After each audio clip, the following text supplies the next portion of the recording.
just when you thought it was safe to be home alone. Macaulay Culkin is back in Home Alone 2, Lost in New York. Rated PG, starts Friday at the theaters everywhere. I'm a huge movie fanatic, here to review the sequel to the blockbuster, stupendously weird, stupendously whatever, cultural phenomenon known as Home Alone. I'm here to review Home Alone 2. And this is a movie, I saw the first one with my dad at a second-run theater, and oh yeah, it was the summer of 1991. I don't know why it was still in the theater then, but whatever, it was.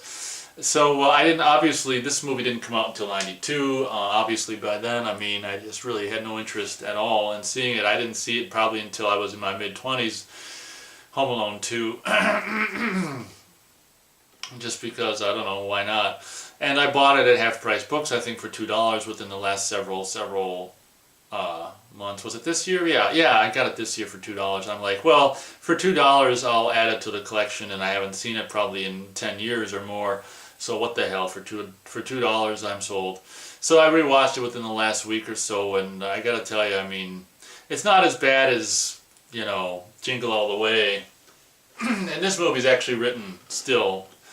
This is when John Hughes was still a part of things, so this was actually written by John Hughes and produced by John Hughes, and I think directed by Chris Columbus again, if I'm not mistaken. And one of the biggest pluses about this movie is of course John Williams returning, and unlike you do so many times with like Jurassic Park 3 or something, they could have went the easy route where they just used the John Williams themes from the previous movie and hired someone else to do the rest of the movie. But actually I think they had John Williams back for the whole movie, which was kind of cool, and as he often does, he kind of put a little bit of a different twist on some of the themes or whatever, and did this and that. And one thing that's kind of lame about the movie, of course, I guess I can't really complain too much, being a huge fan of Friday the 13th franchise, and that particular franchise doing the same thing over and over and over. But for some reason, when it's out in the woods and at camps with young naked women and stuff, it's not a big deal.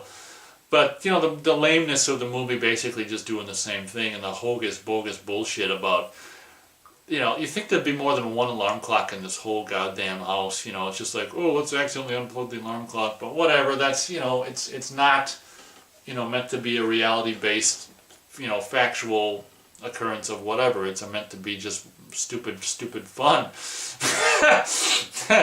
So, that's definitely what it is. I don't know about fun, but it's stupid. So Home Alone 2, it very much starts the same way. I think this is supposed to be the next year in the movie, but of course it's 2 years after the first one came out, I believe, right? But I think in the movie it takes place the next year, which is kind of weird, but whatever. So this time the McAllisters all scheduled to go to I don't know where did they go in the first movie? Would they go to London? I can't remember where they went in the first movie. I should probably rewatch the first one this year for the hell of it. And but anyway, this year the McAllisters are all headed to Florida for a wonderful Christmas or whatever, and just because it's the way things got to work. Their damn alarm clock gets unplugged because it's the only alarm clock in this huge house, I guess. Gets unplugged, and they do it again and sleep in and all this crap. And at the airport, Kevin gets,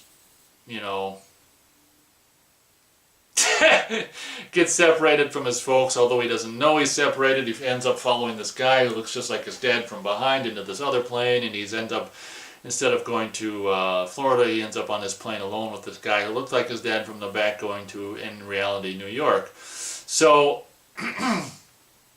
what can I tell you? It's more of the same. It's, Home Alone 2 does have this kind of, I don't know, it's actually I think it's like almost, is it 2 hours long? I want to say it's like 2 hours long or something like that. It's just like, it's got this, kind of, big A movie feel about it, big not big budget, but I don't know, it's got this A movie, like this, modest, going a little more towards more than modest budget feel about it, and John Williams and all this stuff, and I don't know, it's just kind of like, let's face it, it's basically a useless kind of a sequel that basically didn't need to exist, is what it boils down to. And as Matt stated in his when we reviewed Home Alone in January, which I didn't remember at the time because I hadn't seen it for 10 years or more.